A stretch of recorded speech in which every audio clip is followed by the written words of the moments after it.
Hello, everyone, and welcome to First Chapter Friday. This is Mrs. H. This week I have a book called Merci Suarez Changes Gears, written by Meg Medina. Meg Medina is a wonderful author. She has written so many great books for young people. So if you enjoy this book, you may want to check out some of her other books. I actually first read this book a couple years ago. It's fairly new. It's about maybe 2 or 3 years old. And it's such a great story about a young girl who is just going through so many changes at school and at home. And it's just a lot for her to handle. But it's great because we'll see how she handles the situations, and, just what it's like to be a young girl today. This book, what I also really love about it is the cover. It's just so bright and colorful. So I know we don't judge books by their covers, but I feel like even if I didn't know what the story was about, I might read it just based on the beautiful cover art that's here. So as usual, with our first chapter Friday, we will read a little bit from the beginning. And if you need help getting a copy or want a copy, you can contact me and I'll help you. Where I have the picture here is actually from Google Books, where you can get a good chunk of the book online for free right now. So that's pretty cool. You can check that out if you'd like. All right, here we go. To think only yesterday, I was in Chancletas, sipping lemonade and watching my twin cousins run through the sprinkler in the yard. Now I'm here in Mr. Patchett's class, sweating in my polyester school blazer and waiting for this torture to be over. We're only halfway through health and PE when he adjusts his tight collar and says, "Time to go." I stand up and push in my chair like we're always supposed to, grateful that picture day means the class ends early. At least we won't have to start reading the first chapter in the textbook. I'm okay, you're okay, on differences. Gross. "Coming, Miss Suarez?" he asks me as he flips off the lights. That's when I realize I'm the only one still waiting for him to tell us to line up. Everyone else has already headed out the door. This is sixth grade, so there won't be one of the PTA moms walking us down to the photographer. Last year, our escort pumped us up by gushing the whole way about how handsome and beautiful we all looked on the first day of school, which was a stretch since a few of us had mouthfuls of braces or big gaps between our front teeth. But that's over now. Here at Seaward Pines Academy, sixth graders don't have the same teacher all day, like Miss Miller in the fifth grade. Now we have homerooms and lockers. We switch classes. We can finally try out for sports teams. And we know how to get ourselves down on a picture day just fine, or at least the rest of my class does. I grab my new book bag and hurry out to join the others. It's a wall of heat out here. It won't be a far walk, but August in Florida is brutal. So it doesn't take long for my glasses to fog up and my curls at my temples to spring into tight coils. I try my best to stick to the shade near the building, but it's hopeless. The slate path that winds to the front of the gym cuts right across the quad, where there's not a single scrawny palm tree to shield us. It makes me wish we had one of those thatch roof walkways that my grandfather Lolo can build out of fronds. "How do I look?" someone asks. I dry my lenses on my shirt tail and glance over. We're all in the same uniform, but some of the girls got special hairdos for the occasion, I notice. A few were even flat ironed. You can tell from the little burns on their necks.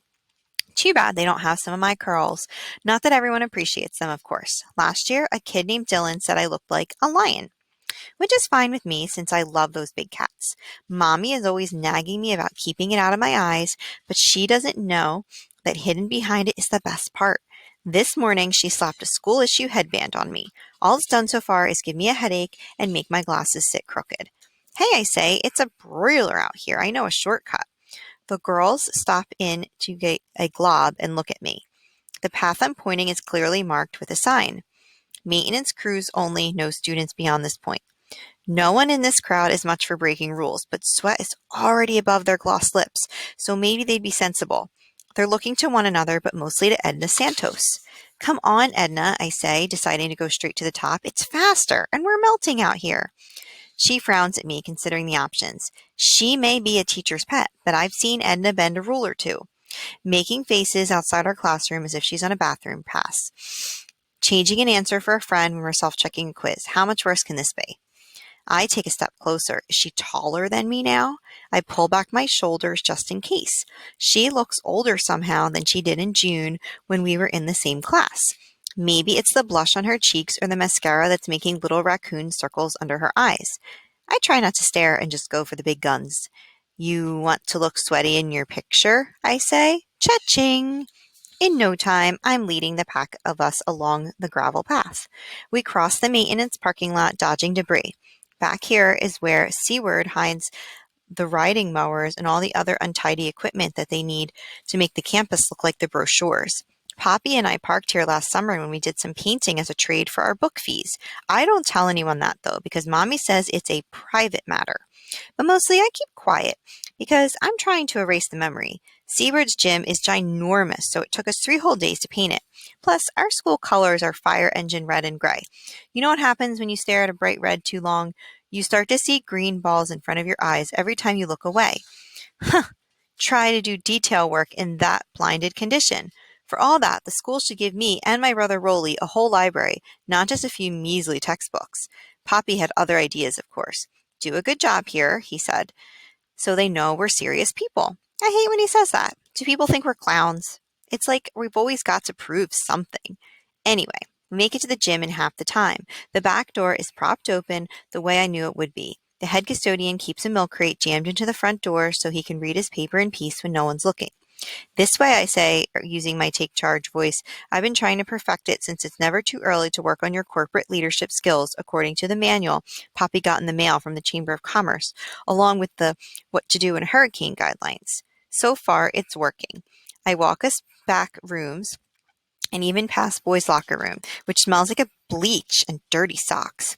When we reach a set of double doors, I pull them open proudly. I've saved us all that awful trudge from the heat. Ta-da! I say. Unfortunately, as soon as we step inside, it's obvious that I've landed us all in hostile territory. The older grades have gathered on this side of the gym for picture day, and the door's loud squeak has made everyone turn in our direction to stare. They don't look happy to have the little kids in their midst. My mouth goes dry. They're a lot bigger than we are. For one thing, ninth graders at least. I look around for my brother, hoping for some cover, but then I remember that Rolly got his fancy senior portraits taken in July at a nice air-conditioned studio at the mall. He won't be in here at all today.